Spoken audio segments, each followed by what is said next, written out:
So hello and welcome to this lecture. So इस YouTube channel का सबसे पहला वीडियो है ये। Fine. And this is Linux operating system. जैसे विंडोज ऑपरेटिंग सिस्टम होता है वैसे लाइनक्स भी एक ऑपरेटिंग सिस्टम है। The only difference is to operate this operating system थोड़ा difficult and it is a bit different. और उसी डिफरेंट चीज़ को समझने के लिए, पढ़ने के लिए मैंने ये जो चैनल है वो क्रिएट किया है। ठीक है। So the main goal of this channel is to enhance my knowledge and skills by using my past experience. और इससे हो सकता है किसी और को भी फायदा हो। So it will be constructive by the end of the day. Okay. तो यहाँ पे हमारे पास काफ़ी सारे टूल्स होते हैं लाइनक्स में। जैसे if we click on show applications, तो यहाँ पे काफ़ी सारे टूल्स होंगे हमारे पास, और एक एक टूल के बारे में हम डिटेल में डिस्कशन करने वाले हैं। एक टूल पे नियरली 1 घंटे का लेक्चर मैं डिज़ाइन कर सकता हूँ, है ना। और उस 1 घंटे का लेक्चर जो है, वो जो 1 घंटे का लेक्चर है, उसको देखने के बाद भी हो सकता है कि हमें उस टूल के बारे में सिर्फ 5 या 6% नॉलेज ही गेन हो, बट दैट डजेंट मीन कि हम उसको एक्सप्लोर नहीं कर सकते। You ultimately need to choose your path. Cyber security एक बहुत बड़ी फील्ड है। इसमें से आपको कौन से वाले सब डोमेन में जाना है वो आपको सेलेक्ट करना होगा। So that's why it is very important to first of all grasp the basic idea of this operating system. Okay. So we have this terminal called Terminator, and by using this Terminator we can control the complete operating system Linux. Fine. जैसे Windows operating system में हमारे पास होता है my computer, वैसे यहाँ पे हमारे पास फाइल्स है from which we can access the same my computer. Okay. If we click on computer तो यहाँ पे काफ़ी सारे फोल्डर्स जो हैं वो आ जाएंगे हमारे पास। तो ऐसा नहीं है कि लाइनक्स के जो डेवलपर्स हैं उन्होंने रैंडमली किसी भी फोल्डर का नाम रख दिया है कुछ भी। तो अगर अपन बात करें OPT, सो OPT मीन्स ऑप्शनल। ओके। अगर आपको कोई भी ऑप्शनल सॉफ्टवेयर इंस्टॉल करना है, so it is advisable that you should install the software in the OPT directory. तो ऐसे करके सोच समझ के, काफ़ी स्टडी करने के बाद इस ऑपरेटिंग सिस्टम को डिज़ाइन किया गया है। तो हर चीज़ का अपने में एक मतलब है, और वो मतलब हमें धीरे धीरे समझ में आ जाएगा। बात करते हैं टर्मिनेटर की। तो टर्मिनेटर जो है, इस टर्मिनेटर से हम पूरे लाइनक्स ऑपरेटिंग सिस्टम को कंट्रोल कर सकते हैं। We can manage any file, we can manage anything we want, we can do anything we want. We are just only limited by the knowledge, and limitation is our imagination. Because हमें जितना पता है हमें लगता है कि बस इतना ही है, लेकिन इसमें the more we know we don't know. That's truly applicable in this case and in every case actually. तो वो तो फिलोसफी वाली बात हो गई है। एनीवेज, अगर अपन LS करें तो LS का मतलब क्या होता है? List all the files in the present working directory. तो जिस भी डायरेक्टरी में हम अभी हैं उसमें सारी की सारी फाइल्स ये हैं। तो जो ब्लू कलर से आपको दिख रहा है, ये ब्लू कलर से जो भी दिख रहा है, that is a folder. Blue colour is use to denote a folder. And for example green colour से हमें जेसन फाइल्स दिखाई जा रही है। कोई एग्जीक्यूटेबल है तो उसका कलर हो सकता है ग्रीन हो, कुछ और हो। ठीक है। और जो नॉर्मल, जिसका कोई भी कलर नहीं है, that means they are normal files. जैसे यहाँ पे एक टेक्स्ट फाइल है। तो अभी तक ऐसा कुछ आपको खास डिफरेंट समझ में आएगा नहीं। जैसे विंडोज ऑपरेटिंग सिस्टम में भी फाइल्स होती हैं, यहाँ पे भी फाइल्स होती है। Okay, we can navigate to any working directory we want. So / then opt, तो मतलब हम opt डायरेक्टरी में चले जाएंगे। तो if I hit enter and the command got executed with no errors. So as we can see, red में लिखा है root@kali / opt and hashtag।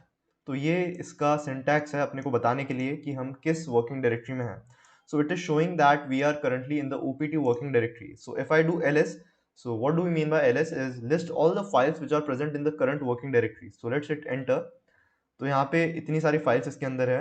So if you want to navigate to another working directory, for example मुझे जाना है important directories वाले folder में। मैं आपको बता चुका हूँ कि ब्लू कलर से कुछ भी लिखा है दैट मीन्स कि वो एक फोल्डर है।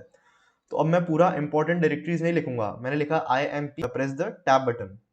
ओके। To auto completed. तो ये बहुत ही अच्छा फीचर मुझे इसका लगा। हम एंटर दबाएंगे तो हम अब अगली वाली डायरेक्टरी में पहुंच चुके हैं। Again we can do ls and move on. ठीक है। And if I write clear, तो क्लियर लिखने से पूरा जो टर्मिनल स्क्रीन है वो क्लियर हो जाएगा हमारे लिए, ताकि हम इसको एफिशिएंटली यूज कर सकें। यहाँ पे काफी सारे शॉर्टकट्स होते हैं, जैसे Ctrl+Shift+O अगर मैं दबाऊंगा तो यहाँ पे जो टर्मिनल है वो स्प्लिट हो जाएगा। सेम काम हम कर सकते हैं राइट क्लिक जाके स्प्लिट द टर्मिनल हॉरिजॉन्टली और वर्टिकली। यहाँ पे 2 ऑप्शंस और हैं।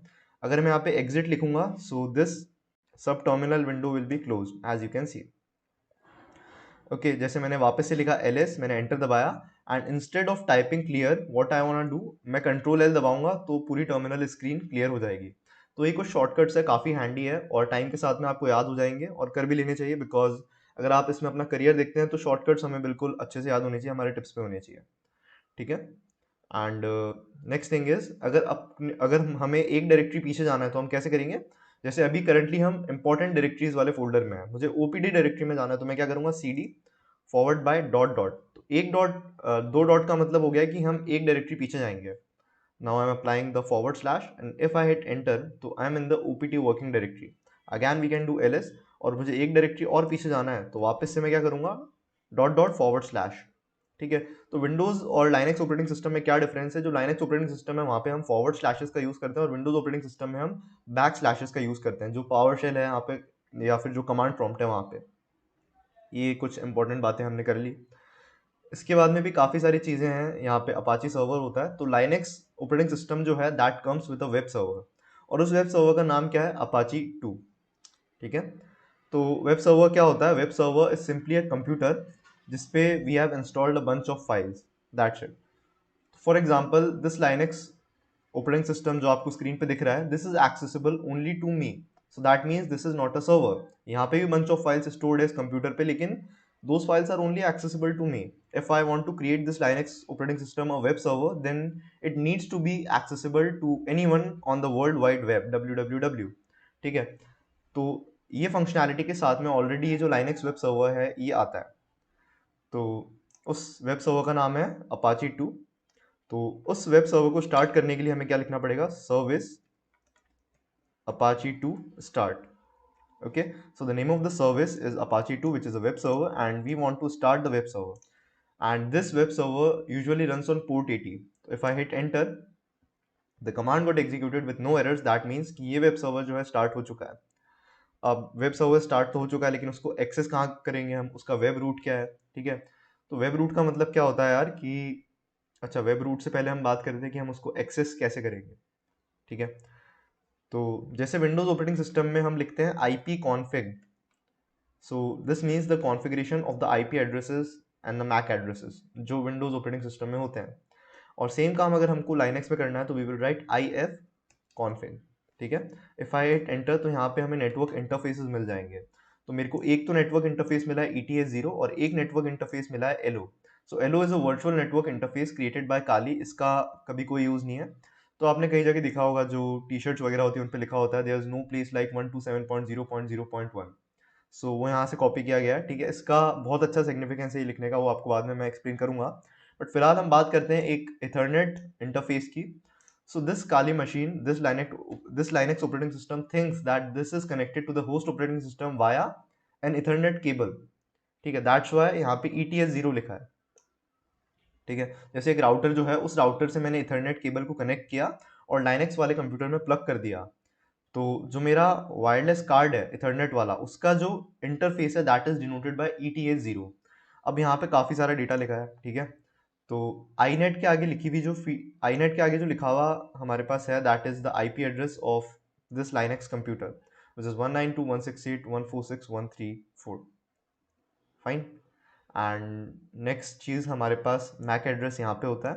तो मैक एड्रेस अगर आपको ढूंढना है तो that is always after the other part of the if config. तो अदर पार्ट ही है, अदर पार्ट के आगे लिखा होता है मैक एड्रेस। और कोई भी जो डिवाइसेस है वो मैक एड्रेसेस के थ्रू कम्युनिकेट करते हैं, कभी भी डिवाइसेस जो है IP एड्रेसेस के थ्रू कम्युनिकेट नहीं करते हैं। But in order to access this web server और Linux operating system we need to use the IP address and not the MAC address, ठीक है। तो IP एड्रेस हमको पता है 192.168.146 and 134। So before pasting this in the browser, what I want to achieve is something different, ठीक है। तो जैसे मैंने यहाँ पे इसको लिख दिया Ctrl+V, और एक मैंने यहाँ पे कोलन बनाया, कोलन के बाद में मैंने लिखा 80 because we know that this service runs on port 80, ठीक है। And what do we mean by web root? अब मैं आपको बताता हूँ। तो वेब रूट का मतलब होता है it is an HTML file, it is a front end HTML code that will be rendered whenever a user will access this IP address, है ना। और ये चीज़ कब वर्क करेगी? जब जो वेब सर्वर है वो चालू है, और वेब सर्वर पोर्ट 80 पे चालू होता है, ठीक है। ये हमें ध्यान रखना है।